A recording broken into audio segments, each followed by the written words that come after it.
Hello friends, YouTube channel easy GS में आपका स्वागत है। मैं दीपक कुमार भट्ट। कल बहुत सारे क्वेश्चन को सॉल्व करने का टेक्निक या कंसेप्ट मैंने दिया था।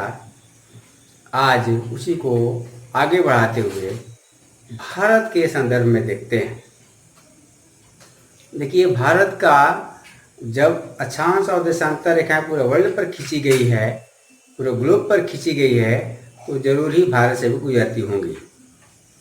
अब भारत से कौन कौन अक्षांश और देशांतर रेखाएं गुजरती हैं, इस पे गौर करिए। बहुत सारे क्वेश्चन इससे राइज होते हैं। देखिए, यही है हमारा इंडिया का मैप और इसमें अक्षांश और देशांतर दोनों मैंने दिखाई है। देखिए, अक्षांश रेखा 8 डिग्री 4 मिनट उत्तर से लेकर के 37 डिग्री 6 मिनट उत्तर नॉर्थ तक फैला हुआ है। भारत जो है वो 8 डिग्री 4 मिनट से लेकर के 37 डिग्री 6 मिनट तक है। काफी बड़ा विस्तार है। देशांतर के रूप में देखेंगे तो 68 डिग्री 7 मिनट ईस्ट से 97 डिग्री 25 मिनट ईस्ट तक फैला हुआ, पूर्व तक फैला हुआ है। अब इससे कई क्वेश्चन राइज होते हैं। देखिए, एक क्वेश्चन आपको यहाँ पे दिखाई दे रहा है अंडमान निकोबार का।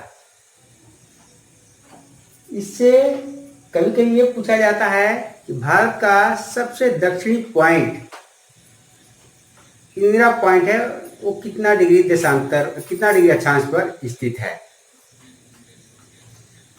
तो सबसे दक्षिणी पॉइंट कन्याकुमारी में न होकर के अंडमान निकोबार में है। और ये कन्याकुमारी भी पूछे जाते हैं। कन्याकुमारी का भी क्वेश्चन पूछा जाता है कि सबसे भारत का दक्षिणी बिंदु कहीं कहीं लिखा रहेगा कन्याकुमारी, तो वहां पे कंफ्यूजन आपको होगा। हमने यहाँ पर लिख दिया है। देखिए, भारत का सबसे दक्षिणी बिंदु, अगर भारत का सबसे दक्षिणी बिंदु पूछेगा तो आप इंदिरा पॉइंट कहेंगे। और वो कितना डिग्री देशांतर पर है, अक्षांश पर है? 6 डिग्री 4 मिनट। 6 डिग्री 4 मिनट अक्षांश पर स्थित है और वह है अंडमान निकोबार में। मैंने लिख दिया अंडमान निकोबार में 6 डिग्री 4 मिनट पर स्थित है। ऐसा इसलिए बताना पड़ रहा है कि हमको अक्षांशीय विस्तार बताना है। अक्षांशीय विस्तार में आप कंफ्यूजन में पड़ जाएंगे, क्योंकि मैंने यहीं पर लिख दिया है अक्षांशीय विस्तार का। अक्षांश कितना डिग्री अक्षांश पर भारत स्थित है? 8 डिग्री 4 मिनट नॉर्थ उत्तर से 37 डिग्री 6 मिनट नॉर्थ तक। जब 8 डिग्री 4 मिनट नॉर्थ से 37 डिग्री 6 मिनट नॉर्थ तक है, उत्तर तक है, तो फिर 6 डिग्री 4 मिनट कहां से आएगा? क्यों 6 डिग्री 4 मिनट कहीं कहीं पूछ देता है? इसके लिए ये समझना होगा कि भारत का सबसे दक्षिणी बिंदु पूछेगा तो अंडमान निकोबार के बारे में पूछ रहा है। अंडमान निकोबार में सबसे दक्षिणी पॉइंट जो स्थित है उसके बारे में पूछ रहा है। तो सबसे दक्षिणी पॉइंट है इंदिरा पॉइंट और 6 डिग्री 4 मिनट पर है, अंडमान निकोबार में है। अब अंडमान निकोबार में भी निकोबार द्वीप पर है। लेकिन अगर ये पूछ दे कि भारत की मुख्य भूमि का दक्षिणतम बिंदु, तो वो है कन्याकुमारी, 8 डिग्री 4 मिनट नॉर्थ में है। ये तमिलनाडु में स्थित है, जो कि आप यहाँ पे देख रहे हैं। यहाँ पे मैंने दिखाई है कन्याकुमारी, यहाँ पर स्थित है और कन्याकुमारी है। ये जो पॉइंट है वो 8 डिग्री 4 मिनट नॉर्थ में है। ये पॉइंट 8 डिग्री 4 मिनट नॉर्थ में है। और ये दक्षिणतम बिंदु, भारत का दक्षिणतम बिंदु निकोबार में है। इंदिरा पॉइंट है वो 6 डिग्री 4 मिनट पर स्थित है।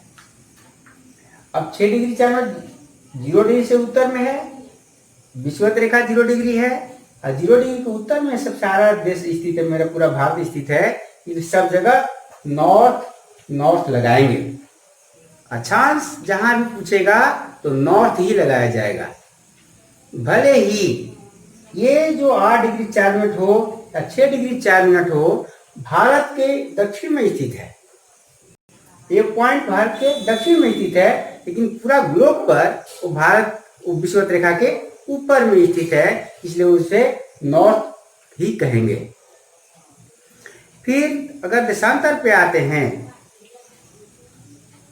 तो देशांतर 68 डिग्री 7 मिनट पर स्थित है और ईस्ट लगाएंगे। क्यों? क्योंकि ग्रीनविच से पूरब में स्थित है। तो ग्रीनविच लाइन जो है या फिर 0 डिग्री देशांतर जो है, लॉन्गिट्यूड जो है, वो पूरा ग्लोब को 2 भागों में बांटता है, ईस्ट और वेस्ट। तो ग्रीनविच लाइन से राइट साइड में जितने भी देश होंगे वो ईस्ट में स्थित होंगे। तो ये हमारा भारत ईस्ट में है, इसलिए ईस्ट लगाएंगे। 68 डिग्री 7 मिनट ईस्ट से 97 डिग्री 25 मिनट ईस्ट, यानी पूरा। अब यहाँ पर मैंने इसका भारत का अक्षांशीय और देशांतरी विस्तार लिख दिया है। पहले हेडिंग में ही दिया मैंने, latitudinal and longitudinal expansion of India. India का देशांतरी अक्षांशीय और देशांतरी विस्तार कितना है? देखिए, अक्षांश है 8 डिग्री 4 मिनट नॉर्थ से 37 डिग्री 6 मिनट नॉर्थ, और देशांतरी विस्तार है 68 डिग्री 7 मिनट ईस्ट से 97 डिग्री 25 मिनट ईस्ट।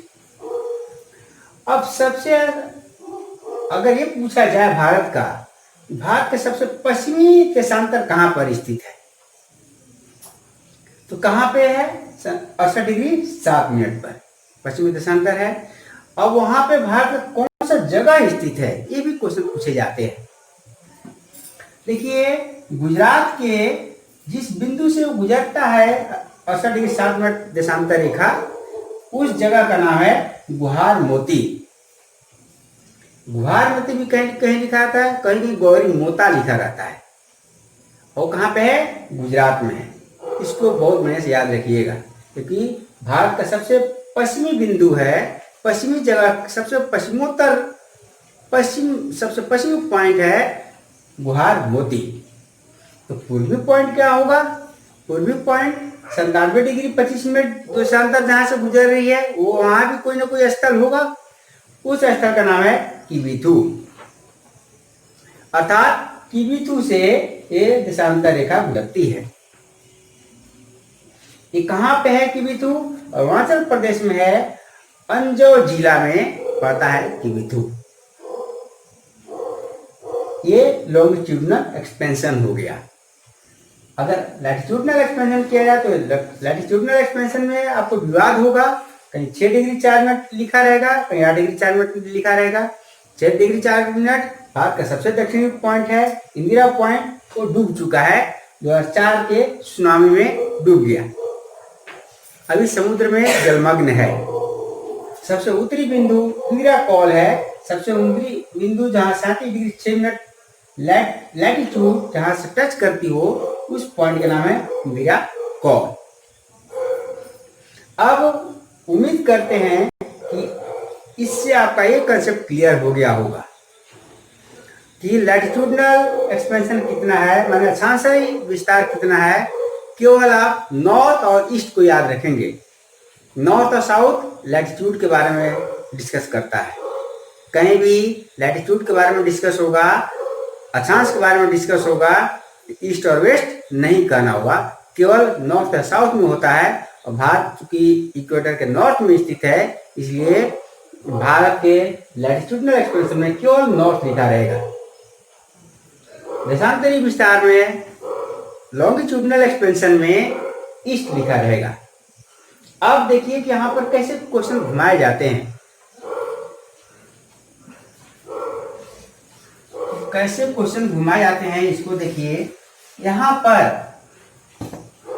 पर नॉर्थ के जगह पे साउथ लिख दिया जाएगा, और आपको भ्रम में डालने के लिए आप जैसे ही क्वेश्चन को देखेंगे वैसे ही देखेंगे। 8 डिग्री 4 मिनट तो आपको याद रहेगा कि नॉर्थ है कि साउथ है। यहाँ पर अगर साउथ कर दिया जाए तो एक क्वेश्चन आंसर आपका गलत हो जाएगा।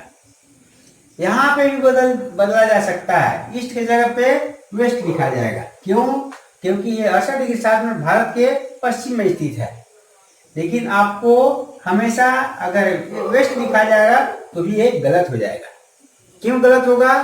क्योंकि अगर ये ऐसा हम ग्लोब बनाते हैं और ये हमारा 0 डिग्री देशांतर है, ये 0 डिग्री है और ये 0 डिग्री अक्षांश है, तो भारत यहाँ पर स्थित है। ऐसे भारत का स्थिति है। तो भारत पूर्वी खंड में है और 0 डिग्री से उत्तरी खंड में है, उत्तर और पूरब में स्थित है। इसलिए हमेशा ही इसके बारे में नॉर्थ किस लिए लिखा है यहाँ पे, ये गलत हो जाएगा। यहाँ पे नॉर्थ लिखा जाना, हमेशा ही नॉर्थ चाहिए। यहाँ पर हमेशा ही ईस्ट लिखा रहना चाहिए। नॉर्थ किस लिए यार, बार बार हम डिस्कस कर रहे हैं इस पर, हमेशा आप फंसेंगे, हमेशा फंसाया जाता है क्वेश्चन में। नॉर्थ किस लिए, क्योंकि 0 डिग्री से ऊपर में स्थित है, विषुवत रेखा के ऊपर स्थित है, इसलिए ऊपर कोई भी देश होगा उसका लैटिट्यूड या अक्षांश जो है उत्तरी कहलाएगा। जैसे ये भी आपको क्वेश्चन पूछा जा सकता है कि चाइना उत्तरी गोलार्ध में है कि दक्षिणी गोलार्ध में। चाइना का लैटिट्यूडनल एक्सपेंशन, अक्षांशीय विस्तार उत्तर में है या दक्षिण में। तो हमेशा विश्व भारत में उत्तर में है तो चाइना भी उत्तर ही में कहलाएगा, उसमें भी नॉर्थ लिखा रहेगा। रूस सब उत्तर में है, लेकिन अगर ऑस्ट्रेलिया के बारे में दे दिया जाए तो ऑस्ट्रेलिया यहाँ पर है, तो इसको साउथ में व्यक्त करेंगे। इसलिए भारत का 8 डिग्री 4 मिनट नॉर्थ से 37 डिग्री, अगर मान लीजिए यहाँ पर भारत है और यहाँ पे अगर हम भारत को बनाए छोटा सा, ऐसे बनाते हैं और यहाँ पर अगर ये पोर्शन को डालते हैं ये, तो ये भी नॉर्थ में ही कहलाएगा। इतना डिग्री ये सब पूरा पोर्शन भारत का इक्वेटर के ऊपर है, इसलिए नॉर्थ ही होगा। इतना डिग्री ईस्ट से इतना डिग्री ईस्ट, क्योंकि यहाँ पे 0 डिग्री है, भारत का लॉन्गिट्यूडिनल एक्सपेंशन यहाँ पर है, तो ये ग्रीनविच से पूरब में है, इसलिए इतना डिग्री पूरब से अगर लास्ट बाउंड्री ये 97 डिग्री 25 मिनट का बाउंड्री ये भी यहाँ पर है, तो ये भी 0 डिग्री से पूरब ही है, इसलिए पूरब ही कहलाएगा। अब एक क्वेश्चन उठता है कि आखिरकार यह हम 82.5 डिग्री को क्यों यूज करते हैं। तो 82.5 डिग्री हमारा स्टैंडर्ड टाइमिंग है, क्यों है इसको जरा देखिए। हम 82.5 डिग्री एक लॉन्गिट्यूड है और हमारा लॉन्गिट्यूड का विस्तार आप देखिए कि कितना है, 68 डिग्री 7 मिनट से लेकर के 97 डिग्री 25 मिनट।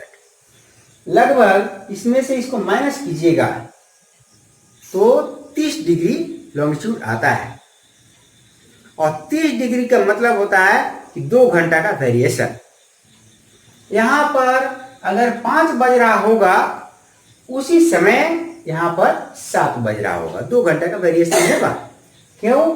क्योंकि आप देखिए 97 डिग्री में से 68 डिग्री माइनस करते हैं अगर, तो लगभग 30 डिग्री होता है, 30 डिग्री होता है, और 30 डिग्री का मतलब होता है 2 घंटे का वेरिएशन। 2 घंटे का वेरिएशन, 2 घंटे का वेरिएशन के चलते एडमिनिस्ट्रेशन संभालना मुश्किल हो जाता है। बार बार एग्जांपल दिया जाता है, अगर यहाँ का बैठा हुआ व्यक्ति 4 बजे भोर हो जाता है, सुबह हो जाता है, और यहाँ का व्यक्ति उसी समय अगर घड़ी यहाँ पर देखे, यहाँ पर 2 बज रहा होगा, यहाँ पर 6 बजेगा तो यहाँ पर 4 बजेगा, क्योंकि यहाँ पर सुबह हो जाएगा। अगर यहाँ का विद्यार्थी 7 बजे स्कूल जाता है तो यहाँ पर 5 बजे स्कूल उसको जाना पड़ेगा, जो कि असंभव है। एडमिनिस्ट्रेशन संभालने में बहुत दिक्कत होगी, इसीलिए मिड टाइम की खोज की जाती है कि मिड टाइम उसका क्या होगा, कम से कम वेरिएशन हो। पूरा भारत का एडमिनिस्ट्रेशन संभालने के लिए मिड टाइम अगर खोज लिया जाए, 1 घंटा का वेरिएशन हो, अगर कोई बीचों बीच लाइन गुजरे जो कि यहाँ से भी समान दूरी हो और यहाँ से भी समान दूरी हो, तो आराम से एडमिनिस्ट्रेशन संभाला जा सकता है, 1 घंटा का वेरिएशन होगा। तो उसको निकालने के लिए क्या करेंगे, अब देखिए सब मैथ पे आधारित है। आप ये दोनों को कैसे एवरेज निकालते हैं, मिड टाइम कैसे निकालते हैं, एवरेज निकालना है। एवरेज कैसे निकालते हैं, दोनों देशांतर को जोड़ दीजिए और 2 से डिवाइड कर दीजिए। जोड़िए 68 प्लस 97 बाई 2। इससे आप दोनों को जोड़ेंगे तो 165 आता है। 165 बाई 2 करेंगे तो 82.5 डिग्री आ जाता है। इसी 82.5 डिग्री को इंडिया का स्टैंडर्ड टाइमिंग माना जाता है, प्रधान जाम्योत्तर माना जाता है। यही 82.5 डिग्री। अब ये 82.5 डिग्री कहाँ गुजरती है, 82.5 डिग्री कैसे निकल गया ये आप देख लिए। दोनों देशांतर को जोड़ लिए। दोनों देशांतर को जोड़ने के बाद 2 से डिवाइड कीजिएगा तो 82.5 डिग्री आ जाता है। अब 82.5 डिग्री भारत के किस जगह से गुजरता है, ये भी क्वेश्चन पूछे जाते हैं बार बार। देखिए 82.5 डिग्री यहां से गुजर रहा है, वो भारत के उत्तर प्रदेश के 2 फेमस प्लेस नैनी और मिर्जापुर से ये लाइन गुजरता है। आप इसको कहां से 82.5 डिग्री गुजरेगा, 82.5 डिग्री गुजरता है नैनी, कहीं कहीं लिखा रहता है मिर्जापुर, कहीं कहीं लिखा था मिर्जापुर। ये दोनों कहाँ है, यूपी में है। यूपी के नैनी और मिर्जापुर से गुजरते हैं 82.5 डिग्री। इसको कहते हैं भारत का स्टैंडर्ड टाइम। इसको क्या कहते हैं, इंडिया का Indian standard time. Indian standard time IST, Indian standard time. इसको ऐसे भी लिखेंगे, प्रधान भारत मानक याम्योत्तर, मानक याम्योत्तर भी कहीं कहीं मिलता है, कहीं कहीं मानक याम्योत्तर भी मिलता है। यही है इंडिया का मानक याम्योत्तर, या फिर भारत मानक समय, या फिर भारत मानक समय IST, इंडियन स्टैंडर्ड टाइम। कहीं कहीं क्वेश्चन इस तरह से दे करके, कहीं 82.5 डिग्री ना दे करके लिख दिया जाएगा मानक याम्योत्तर कहाँ से गुजरता है। उस केस में आप कंफ्यूजन में नहीं पड़ेंगे, वो नैनी और मिर्जापुर से ही गुजरती है। इसको कहीं भारत मानक समय लिख दिया रहेगा, इंडियन स्टैंडर्ड टाइम लिख दिया रहेगा। तो इंडियन स्टैंडर्ड टाइम किस देशांतर को माना जाता है, 82.5 डिग्री ईस्ट या पूर्वी देशांतर को। भारत से कोई भी देशांतर रेखाएं गुजरेगी वो सारे में ईस्ट लगा रहना चाहिए। अगर वेस्ट लगा देता है तो गलत ऑप्शन होगा। इस तरह से भारत का अक्षांशीय और देशांतरी विस्तार निकालते हैं।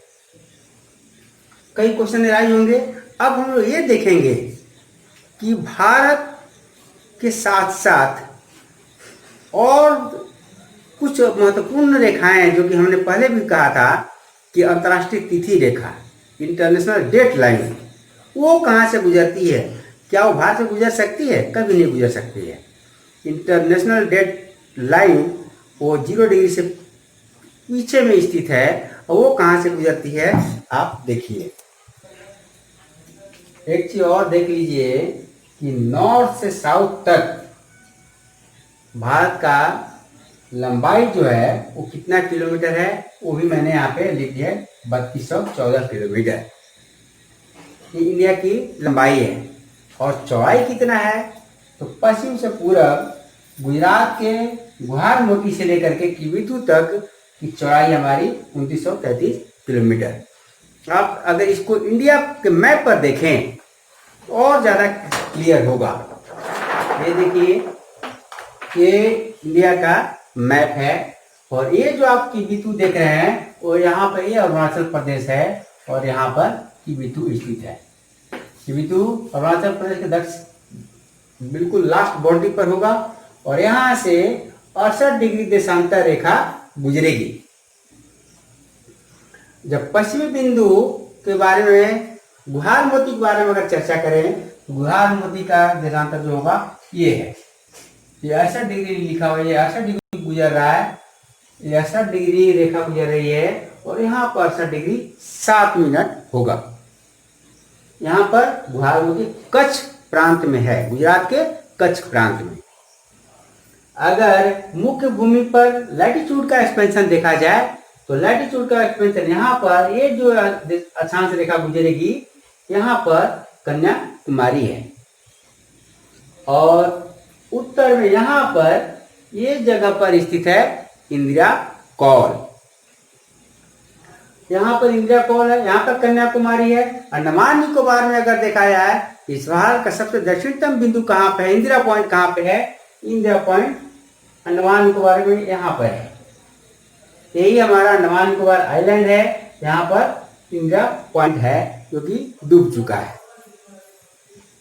यही भारत का जो बिंदु है दक्षिणतम और सबसे उत्तरी बिंदु, पश्चिमी बिंदु और पूर्वी बिंदु, इसका मैप पर यही स्ट्रक्चर है। अब हम लोग देखें कि अंतर्राष्ट्रीय तिथि रेखा कैसे, अंतर्राष्ट्रीय तिथि रेखा को क्रॉस करने पर कैसे 24 घंटा का अंतर हो जाता है, क्यों होता है, उसके बारे में जरा देखते हैं। तो देखिए इंटरनेशनल डेडलाइन से कैसे क्वेश्चन पूछे जाते हैं।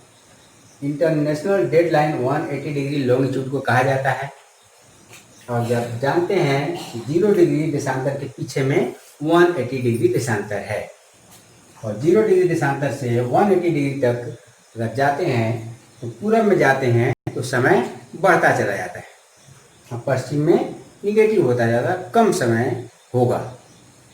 अर्थात पूरब में समय को जोड़ेंगे और पश्चिम में समय को माइनस करेंगे, घटाएंगे। इंडिया में भी अभी हमने बताया था कि अरुणाचल प्रदेश के किबिथु में जब 6:30 बजेगा तो उसी समय गुजरात के गुहार मोती में 4:30 बजेगा।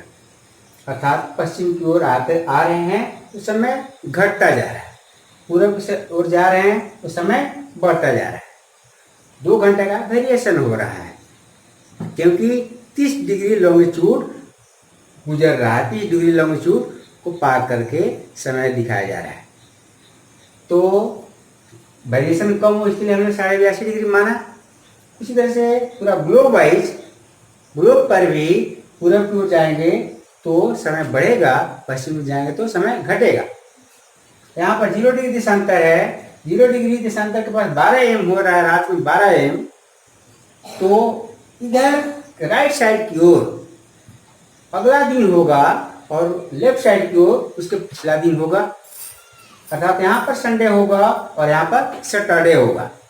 लेकिन अगर ये 0 डिग्री देशांतर को स्टैंडर्ड लेकर के मान रहे हैं, 180 डिग्री के पास क्या होगा, इधर से बढ़ते चले जाएंगे तो समय बढ़ता चला जाएगा और 180 डिग्री के पास, जैसे ही 180 डिग्री के पास जाएंगे तो 12 घंटे का वेरिएशन हो जाएगा। क्यों होगा, क्योंकि 180 में आप 15 से डिवाइड करते हैं, 180 में अगर आप 15 से डिवाइड करते हैं तो 12 घंटा 12 आवर होता है। और ये पूरब से 12 घंटा का वेरिएशन हुआ और फिर पश्चिम से भी अगर माइनस करते करते जाते हैं, 180 डिग्री के पास पहुंचते हैं तो 12 घंटे का वेरिएशन होगा। तो इस वेरिएशन को हम लोग 180 डिग्री देशांतर रेखा के पास, अंतर्राष्ट्रीय तिथि रेखा के पास उल्टा दिखाते हैं, क्योंकि पहले भी देशांतर रेखा के बारे में हमने डिस्कशन किया था कि अगर मान लीजिए कि एक ग्लोब है और यहाँ पर 0 डिग्री है, 0 डिग्री से इधर ईस्ट है, इधर वेस्ट है, तो इसके पीछे 180 डिग्री है, उसको जब देखेंगे तो इसका ईस्ट इधर वेस्ट हो जाएगा। देखिए अगर यहाँ पर 180 डिग्री दिखा है तो इधर ईस्ट जो है वेस्ट की ओर चला आया और वेस्ट जो है ईस्ट की ओर चला आया। इसलिए अंतर्राष्ट्रीय तिथि रेखा के पास उल्टा दिखाया जाता है, जो कि रियलिटी में ग्लोब पर जो पूरब है वो पश्चिम दिखाई देगा। तो पूरब में संडे, इसको अंतर्राष्ट्रीय तिथि रेखा के पास संडे पश्चिम में हो गया, और पश्चिम में सैटरडे, तो ये पूरब में हो गया सैटरडे। अब अगर यहाँ से इधर पार क्रॉस कर दिया जाए, या फिर यहाँ से इधर क्रॉस कर दिया जाए, तो 12 घंटा प्लस 12 घंटा 24 घंटे का अंतर पड़ जाता है। इसलिए पहले भी मैंने बताया था, यह अंतर्राष्ट्रीय तिथि रेखा को किसी भी जमीन या स्थलीय भाग से नहीं गुजारा जाता है, क्योंकि वहां पर एडमिनिस्ट्रेशन संभालना में दिक्कत हो जाती है। सैटरडे है, यहाँ से जैसे ही अंतर्राष्ट्रीय तिथि रेखा को आप क्रॉस करेंगे तो संडे हो जाएगा, क्योंकि यहाँ पर आगे की ओर समय बढ़ा, इसी को उल्टा में दिखा रहे हैं। इसमें आपको कहीं भी, अगर हो सकता है कि आप एटलस देख रहे हो या मैप देख रहे हो, उसमें आपको इसी तरह से दिखाया जाता है, आप कंफ्यूजन में पड़ते हैं। वहां पर कंफ्यूजन बिल्कुल नहीं होना चाहिए, क्योंकि इसी को उल्टा साइड में दिखाते हैं। चलिए अगले क्लास में, अब हमारा अक्षांश और देशांतर का टॉपिक खत्म होता है, समाप्त होता है। अगले क्लास में हम लोग इस अक्षांश रेखाओं का यूजेज, लाइफ में कहाँ कहाँ यूजेज है, कहाँ कहाँ इससे हमको पढ़ाई करने में सहूलियत होती है, उसके बारे में डिस्कशन करेंगे। बहुत इंटरेस्टिंग टॉपिक होगा, कई टॉपिक्स उसके द्वारा सॉल्व किए जा सकते हैं।